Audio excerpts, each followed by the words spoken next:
I do still have flashbacks from the accident, but this morning it was just as though I was there.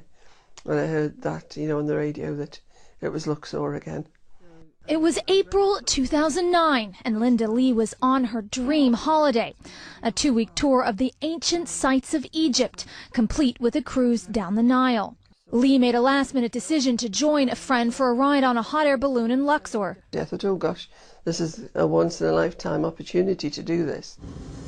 But as soon as the balloon took off, what was meant to be a sunrise tour over the Valley of Kings soon turned to tragedy. She says the balloon, packed with tourists, collided with a mobile phone mast. So when we hit the ground and I heard this snap and I knew it was my legs, I blacked out. Excuse me. And when I came to, I was trapped in the bottom of the basket. And all in front of me, it was just people lying around. It was horrible. I started to call for help.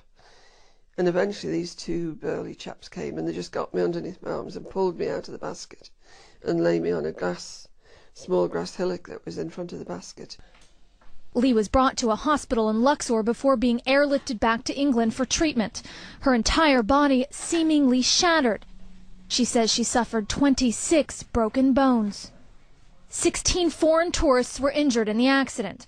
Balloon flights over the valley were reportedly suspended for 6 months before authorities deemed it safe to fly again. Now, news of yet another ballooning accident in Luxor has left Lee outraged. The cause of Tuesday's deadly hot air balloon crash is still under investigation. CNN was unable to reach the company responsible for operating the hot air balloon in question.